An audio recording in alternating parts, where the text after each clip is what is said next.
To shed some more light on lessons of mental health from the COVID pandemic, we have with us Ms. Neerja Birla, founder and chairperson of Empower. A mental health champion and passionate educationist, Mrs. Birla founded Empower, a movement that aims to effect a positive change in the attitudes towards mental health. To empower, Mrs. Birla hopes to spread awareness about mental health, alleviate stigma, and provide quality care to individuals from all walks of life and all sections of community.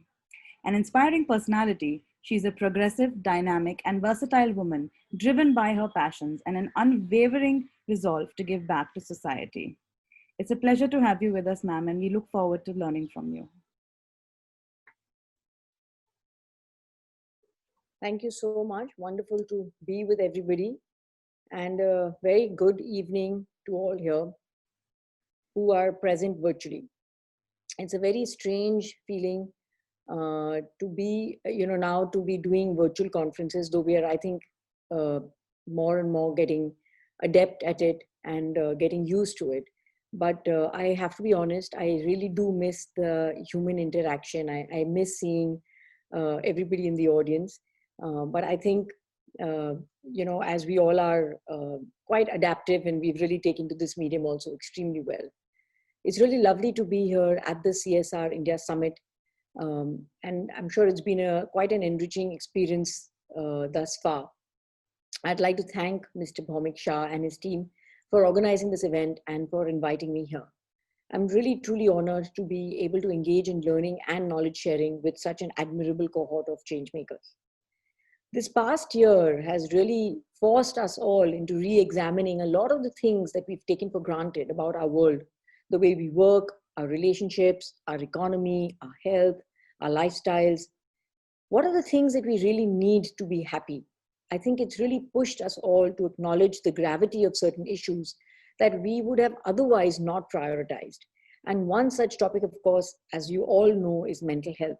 And I think everyone here now would agree that this year, we've all felt the impact that stress and the precipitating global events can have and have had on one's mental well-being.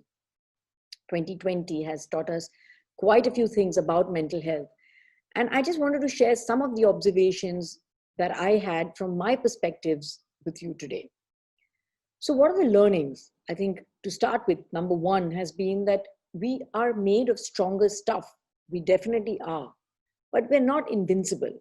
So, almost overnight, everything familiar and routine about our world became unfamiliar and unpredictable. It was literally overnight. The pandemic brought us face to face with our vulnerabilities, our mortality. And in the early months of the year, we all felt that, there's a surrealism around it.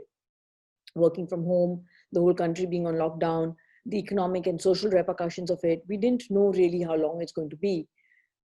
And, we really didn't have any time to adjust. We just had to switch gears, and instantly and immediately overnight, like we all know it happened, we all found contingency plans. We were not really prepared, but we adapted extremely well. And I think it's our resilience that got us to terms with these facts, and then emerged the new normal, the new norm. We all leveraged our ability to multitask, to problem solve, and to don the multiple hats of multiple roles, trying to harmoniously balance the scales between our professional and our personal lives. We learned to embrace tech, hobbies, abilities that we'd all previously overlooked, and we learned to think out of the box, to find creative solutions for our problems and frustrations. We even learned to turbocharge the development of these new products and technology based on our emerging needs. I think never before had tech been rolled out to market faster, or an audience that learned to use it so quickly, and an audience that's not really digital as the younger generation is. We've always heard about living outside our comfort zone, but it really took a pandemic to make us permanently relocate out of the comfort zone, and then we all began to thrive there. All this, however, as we all know, it did take a toll on our mental health. We were all also humbled by the fact that we're not invincible. Each one of us came out of those early months a bit traumatized in a different manner. Everyone's experience was different, everyone's learnings were different, but all of us were a little bit traumatized in some way or the other. In fact, according to an October article in the Indian Journal of Psychiatry, about half the population faced psychological impacts of COVID-19 pandemic. And it highlighted that people in India most commonly manifested the toll of the pandemic on mental health through concerns such as insomnia, stress, depression, anxiety, mood swings, aggravation of personality disperses, paranoia, cognitive issues, even substance abuse. This brings me to the next lesson we learned this year, that our mental health infrastructure is woefully inadequate and we don't have contingency plans to deal with a mental health crisis. So in the 80s, India was one of the first countries to initiate a mental health program. However, the sad reality is that it's been accorded such a low priority that over the years we find ourselves in a crisis. Even before the pandemic, we had 15 crore people dealing with mental health concerns, and it will have contributed to over $1.3 trillion in lost productivity by 2030. Between the stigma and the cultural misconceptions around mental health and the lacunae in our mental health infrastructure, we found ourselves absolutely unprepared to deal with our mental health needs. And all of this was only exacerbated by the pandemic. We usually have preparedness plans for natural and man-made calamities, but they rarely feature the mental health consequences of these disasters. So we need a mental health pandemic preparedness plan just as much as a medical emergency plan. So how do we build the systems required to make sure that we can handle the mental health fallout of large-scale disruptive events? As individuals, as parents, as employers, as a nation itself, how can we be more prepared to handle radical world-changing events? Through Empower Services, we've touched, and I'm very proud and humbly proud to say so, that we've touched over 25 million lives in the past 5 years, whether it was through delivering clinical care or through awareness or the outreach initiatives. But it's still a very, very small drop in the ocean. We have miles to go, and it's not a journey that we can accomplish alone. We need many more interventions in the community, in corporate workplaces, in industries, in rural areas, in schools and other educational institutions, and very, very importantly, in the area of policy and lawmaking. We are facing a tremendous treatment gap at the moment. Just to put it in perspective for you, just to give you an idea, we have 9,000 psychiatrists when we need at least 30,000. There are about 2,000 psychiatric nurses, though we need at least 37,000 of them. Instead of the 1,000 clinical psychologists and 1,000 psychiatric social workers we have right now, we need at least 38,000 clinical psychologists and 38,000 social workers. So to be able to even meet our current mental health needs, it would take about 150 years and a whooping 94,000 crore rupees, which is approximately $13 billion. So this is really impossible. So in the face of this impossible, we really need to get innovative. Some of the things that we can join hands to achieve are to prioritize and invest in building infrastructure around mental health in terms of a wider reach, upskilling mental health professionals, and capacity building of existing mental health workers and professionals. Two, we find support and to fund more research that is pertinent to our country and culture, so that we're able to come up with more India-specific solutions. Just to give you an example, we need to expand to the power of digital technologies to amplify service delivery. So 20 years of research in Australia have shown the use of apps and online programs in conjunction with a therapist allows 9 times the number of people to be treated as compared to face-to-face alone. So that's the importance of research. The other thing is that where we can collaborate, and which is very important, is to emphasize on mental health education and literacy in colleges and universities. Online courses is a great idea that can increase the reach substantially and help bolster the workforce, reduce care disparities, and increase capacities. Finally, to work towards policy changes and prioritization at the center and state levels to improve mental health services at the level of primary healthcare centers, facilitate the training and employment of psychologists, and create awareness about mental health. Speaking of being prepared to handle mental health needs of a country, this brings me to the next lesson I believe we were given this year. And the lesson number 3 is that we need to make resilience a part of our culture. So when you think of resilience, what comes to your mind? So something that comes to my mind is a spring, the spring that you sort of play with. it always, no matter how much you stretch it, it will always come back to its original shape and size. Similarly, a rubber band or a coconut tree, it will always bend with the strong winds. The flexibility of the bark is such.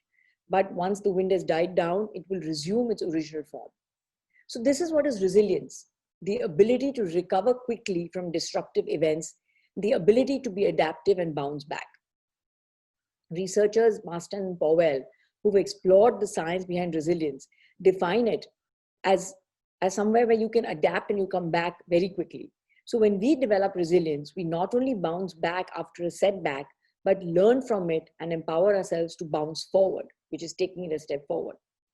So according to psychologists, there are three aspects of resilience, the three C's: challenge, commitment, and control. Challenge, because resilient people view a difficulty as a challenge and not as a paralyzing event, which is very critical the way you view it. Commitment. Resilient people are committed to their lives and their goals, and they have a compelling reason to get out of bed in the morning. And control. Resilient people spend their time and energy focusing on situations they do have control over and will have control over. So they put their efforts where they can have most impact, and therefore they feel empowered and confident. So though research into resilience across cultures has shown that it is a skill that must be practiced from a young age, it doesn't mean that it's too late for us adults to start becoming resilient and imbibe this quality or develop this quality of resilience. In fact, we should be working towards embracing resilience as absolutely a cultural value. And this in turn will also help to raise our kids to be resilient, which is very important. Which brings me, in fact, to the next point, which is we need to make mental wellness and life skills learning a part of every child's education. I truly believe very strongly in this. I think that, during the school years, we have an unparalleled opportunity to nurture their minds and lay foundations for the well-being of those minds. We can try to prevent the onset of mental health concerns, but equally important is actually create a systemic change to enable them to reach out for help without the fear of stigma, and then to be able to get that help in an affordable and timely manner. Children are intrinsically intuitive and resilient. Their beautiful minds work in unique ways, and they're able to take in a lot more than they can understand, what they really know. They can act out or express their frustrations because they do not know how to process their emotions. As the pandemic hit us, the children too had their entire lives disrupted. They had to switch to an entirely digital mode of education as well as socializing, being separated from family members, learn to deal with a lot of new dynamics with parents working from home. College students had so much of uncertainty about their careers, their education, their jobs being threatened by the pandemic. So they have a lot of stress and a lot of stresses and a lot of emotional upheavals that they've dealt with during the pandemic. Even without a pandemic, children and adolescents have to cope with, process, and deal with a lot of emotional burden of just navigating school and college life with its myriad challenges, family dynamics, stresses. Sometimes there are harsh realities of traumatizing life events, bereavement, financial instability. So there's a lot that children are having to deal with. Of course, not to mention that the fast changing world that they're living in, which is just completely, you go dizzy with the technological innovations that keep happening. So there is absolutely no doubt that we need to be evolving our educational curriculum to involve life skills like empathy, open-mindedness, respect, resilience, and we really need to teach them to understand their own emotions and those of others, so that they can be non-judgmental and they're able to build solid relationships. They're able to chase their dreams, but yet learn from their failures. They need to know when to reach out for help and also understand the signs if somebody else is needing help, to be kind, empathetic, to respond to change with a positive mindset.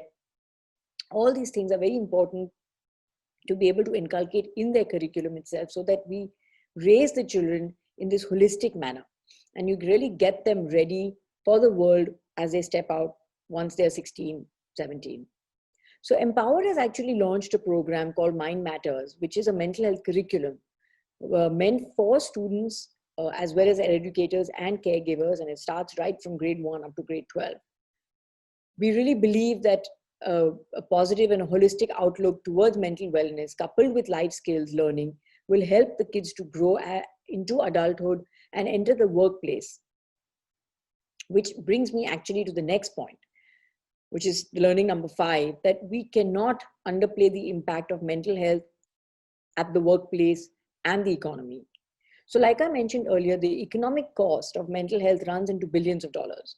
And this year, of course, it has taught us that we really need to start considering mental wellness of individuals as a very key economic asset.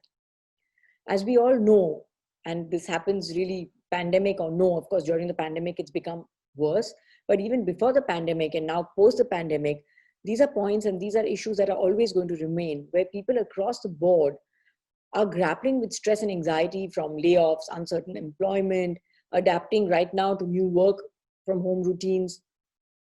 And of course, at the moment, work-life boundaries have been upended. There have been increased workloads, home chores, caregiver activities, all putting a strain on wellness and productivity. Most people have had to take up much more responsibility, work for longer hours from home, longer shifts, fewer days off, communicating and working remotely as a team. Added to that is the physical disconnection from their families and the constant fear of contracting the infection. All of this has, already has really compounded the anxiety. And all these stressors all have a snowball effect, getting bigger and the longer it goes on. And this sets employees up for a mental breakdown, absenteeism, burnout, very low productivity. And that's just tip of the iceberg. And like I said, with the pandemic, without the pandemic, it was bad enough. With the pandemic, it's naturally worse. So we need to drastically change the way we prepare for and react to mental health issues at the workplace. Empower has been again working with corporates through its outreach vertical to create awareness about various mental health concerns. We've seen a lot of positive results from our initiatives and the services and the products that we have to offer, ranging from mental health workshops for literacy and just general awareness, sensitivity training among managers. We also have a DOSE, Dose of Happiness seminars. And I have to say that we've been also getting a lot of good results all through our Empower cells, which are placed in different organizations, which offer individual counseling and support. We also have a 24/7 helpline service to the employees. So I think it's very, very important that we do get corporate India and corporates to realize the impact of this and then do something about it. We're really facing a Herculean task of dealing with this ongoing mental health concerns. And we're also trying to restructure our entire approach to mental health at the workplace. And it has to start with accepting the rigors of work, that the rigors at workplace will take a toll on employee mental wellness, and therefore measures must be put in place to prevent that or to mitigate that toll. So what is really needed is making workplaces mind positive, setting up preventive support systems to identify mental health red flags, having mental health care facilities, and most of all, to be able to create that workplace where there is no stigma for people who are actually availing those facilities, and no stigma at all for setting targets and goals. It should not go against the person, and we should not at all think that the person is any less capable just because he has a mental health concern. This brings me to my final observation about mental health lessons that we've learned this year. And the sixth one, which is that mental health as of today is less taboo than it was at the beginning of the year. And we've really begun to learn to engage with it. And that, I think, is a really positive sign. One can call it a silver lining that one has realized that mental health concerns are no longer something that happens to other people. We've seen it all very up close and front. And, we can now move from fear into acceptance and growth. Since the onset of the pandemic, social media conversations have been dominated. And I'm really happy to see that and say that there's a certain sense of openness and acceptance that is coming about around mental health.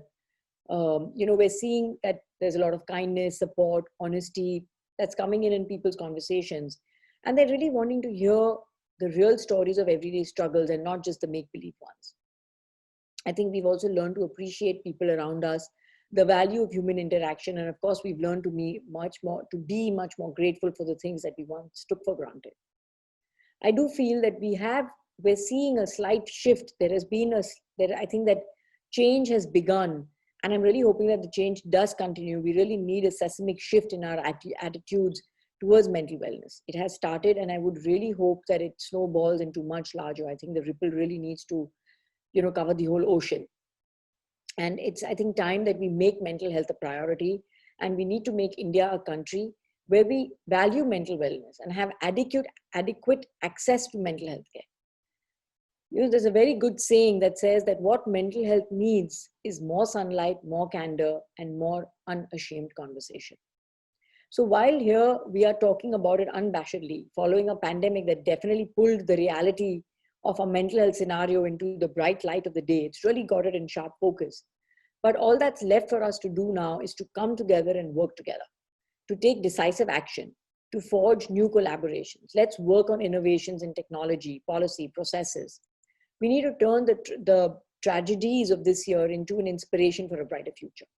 And I really hope that all of us can come together on this journey. And I really hope that you can come on this journey with us. Thank you.